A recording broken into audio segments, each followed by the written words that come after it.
Bonjour femme de destinée, quelle joie pour moi de débuter l'année avec toi et je veux juste en profiter pour te souhaiter une magnifique année remplie de bénédictions, de paix, d'amour, de joie, que les désirs de ton cœur se réalisent, que Dieu accomplisse pleinement sa destinée en toi.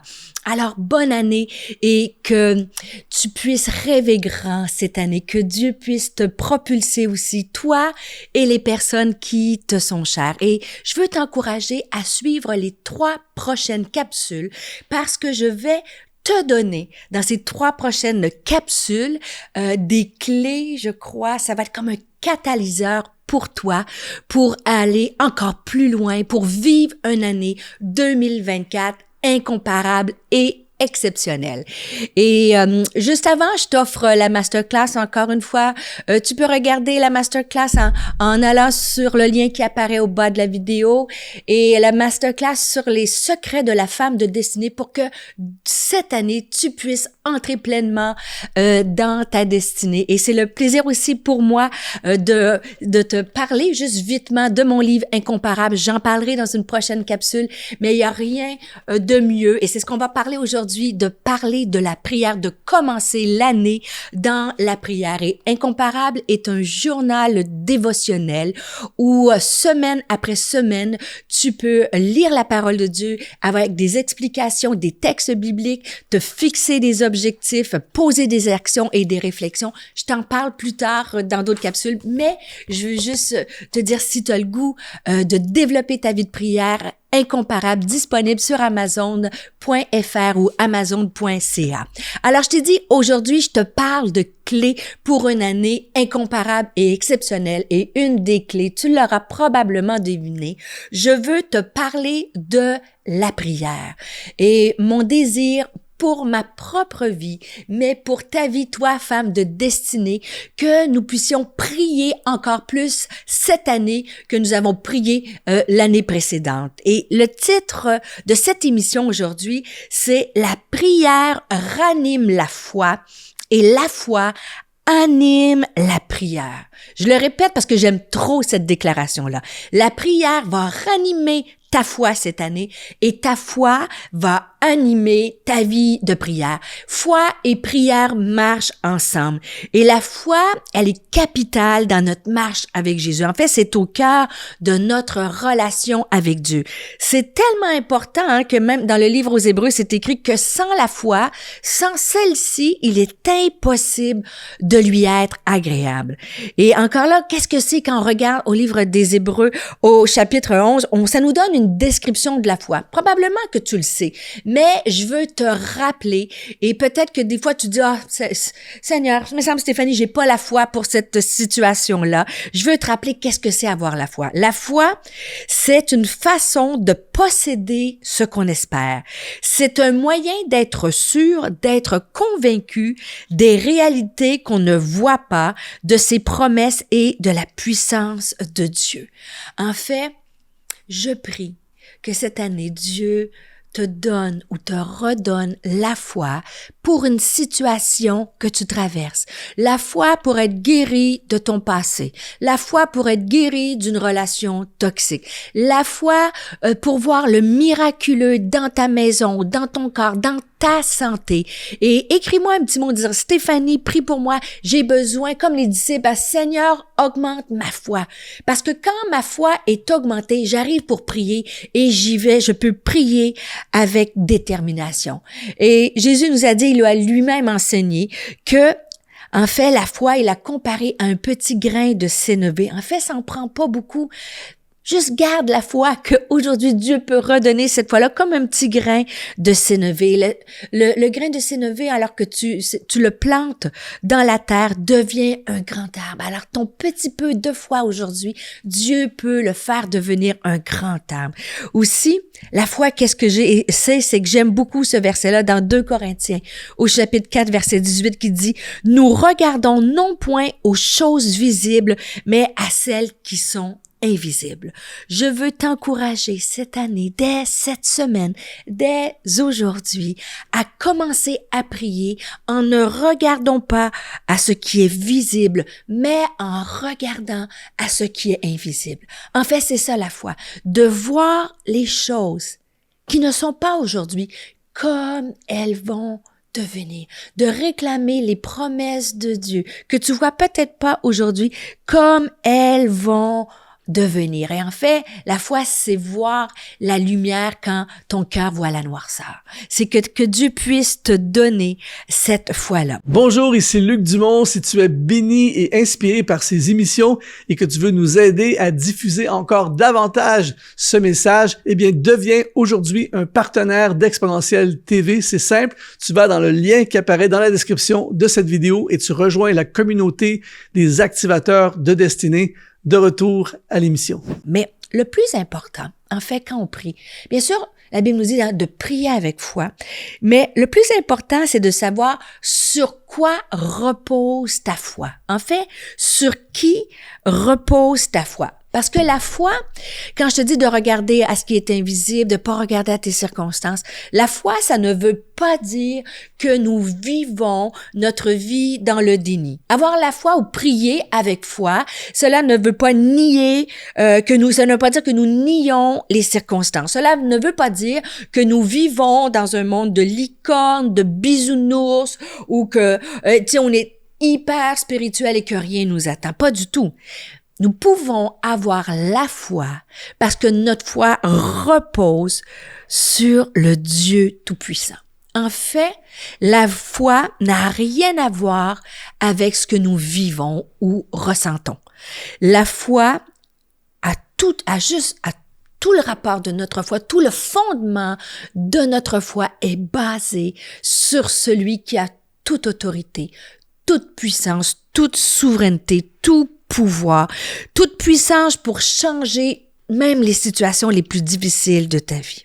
En fait, dans l'évangile de Jean, chapitre 10, verset 17, c'est écrit « Comment je peux avoir la foi? La foi vient de ce qu'on entend et ce qu'on entend vient de la parole de Dieu. » En fait, ta foi, j'ai dit, ne repose pas sur tes sentiments. Tu m'as souvent entendu dire ça, les sentiments. Si tu bases ta foi sur ce que tu ressens, ta foi va faiblir. Mais ta foi est basée sur ce que la parole de Dieu dit. Elle est basée sur son amour infini, sur l'amour de Dieu envers toi et sur sa puissance. Et c'est pour ça que c'est important de lire la parole de Dieu. On va en parler dans une prochaine capsule. Mais en fait, plus tu lis la parole de Dieu, plus tu nourris ta foi et plus tu nourris ta foi, plus tu peux prier avec confiance. Et c'est pour ça que j'ai écrit le livre Incomparable, qui est un journal de prière. En fait, tu as la parole de Dieu et tu peux prier les textes qui sont là pour les vivre dans ta vie. Et en fait, la Bible et la prière, la foi et la prière, ça marche ensemble. Dans l'évangile de Jean, ça dit au chapitre 15 et au verset 7, ça dit lorsque Jésus dit « Si vous demeurez en moi et que mes paroles demeurent en vous, demandez ce que vous voudrez et cela vous sera accordé. » Avoir la foi, c'est demeurer dans les paroles de Jésus. Et plus tu demeures dans sa parole, plus ta foi augmente. Plus ta foi augmente, plus tu vas avoir des prières audacieuses. Tu vas oser réclamer des choses audacieuses et plus tu vas voir le miraculeux. Et je suis certaine et je sais que tu es convaincu de la prière. Tu sais que la foi va ranimer ta vie de prière et que ta vie de prière va animer ta foi. Je sais que tu sais. Mais je pense que le problème n'est pas dans le pourquoi de prier, mais surtout dans le comment. Et c'est ce que je veux te partager particulièrement dans ce début d'année. Je veux nous inspirer à ranimer notre vie de prière, mais Pas parce qu'on n'est pas convaincu, mais parce que la méthode n'est plus efficace. Et je veux te proposer des méthodes nouvelles pour comment prier, de varier peut-être ta méthode. Peut-être que, en fait, tu sais que Dieu est tout-puissant. En fait, c'est faux parce que tu parles à un Dieu tout-puissant de tes problèmes, de ta vie qui te concerne le plus. Et des fois, tu peux avoir l'impression que c'est ennuyant et répétitif. Pourtant, tu sais que Dieu est puissant et que tu sais que tes besoins sont grands. Alors, le problème, c'est la méthode, c'est la façon dont tu pries. Des fois, on répète sans cesse des choses et malheureusement, la prière devient un devoir plus qu'un plaisir. Et j'ai prié, tu sais, pour cette capsule-là et c'est vraiment mon désir qu'il y ait un avant et après, que le Saint-Esprit te touche et qu'il puisse ranimer ce désir d'essayer une nouvelle façon de prier et que plus tu vas prier, plus tu vas voir Dieu agir, plus tu vas être stimulé à prier. Et je voudrais te proposer 3 façons de prier. Peut-être que tu les connais et tu les as oubliées ou peut-être, ça va te rappeler, oui, c'est vrai, j'ai déjà prié de cette façon-là, c'est-à-dire, je recommence. Et la première façon de prier, la première méthode, enfin, c'est pas des méthodes, c'est des suggestions que je te propose, c'est de prier le Notre Père. Et moi, durant la période de COVID, j'ai prié, je l'avais déjà prié dans ma vie chrétienne, mais de façon intentionnelle, je me suis mise à prier le Notre Père. Et je te dis du plus profond de mon cœur et avec sincérité que ça a transformé ma vie de prière et j'ai vu Dieu agir d'une façon spectaculaire, je dois le dire. Et je te rappelle, Notre Père, Matthieu chapitre 6, verset 9, ça dit, Jésus va dire, voici donc comment vous devez prier. Notre Père qui es aux cieux, que ton nom soit sanctifié, que ton règne vienne, que ta volonté soit faite sur la terre comme au ciel. Donne-nous aujourd'hui notre pain quotidien. Pardonne-nous nos offenses, comme nous aussi nous pardonnons à ceux qui nous ont offensés. Ne nous induis pas en tentation, mais délivre-nous du mal, car c'est à toi qu'appartiennent dans tous les siècles le règne, la puissance et la gloire. Amen. Et en fait, je veux t'encourager non pas à faire cette prière de façon répétitive, de la répéter machinalement, mais de t'arrêter sur des phrases importantes. Premièrement, tu pries notre Père, tu pries ton Père, tu as un Père céleste qui t'aime et qui t'aime d'un amour, qui veut le meilleur pour toi. Alors, tu peux rentrer dans la prière avec cette confiance-là que tu es aimé de ton Père. Par la suite, commence à adorer Dieu. Que ton nom soit sanctifié, que ton nom soit élevé, que ta grandeur, que ta puissance, que ta fidélité, commence à donner des qualificatifs à Dieu. Et l'autre portion du texte qui, moi, m'a percuté dans les dernières années, c'est que je priais que ton règne vienne et que ta volonté soit faite.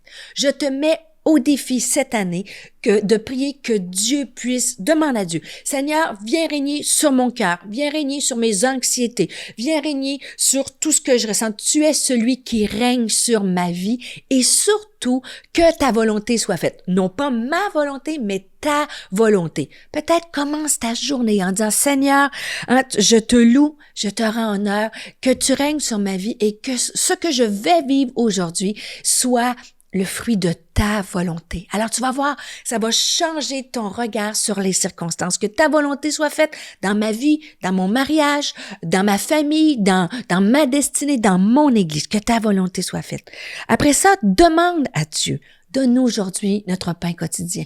Premièrement, que sa volonté soit faite et après ça, tu peux lui demander, Seigneur, interviens dans cette situation-là, interviens dans cette autre situation-là.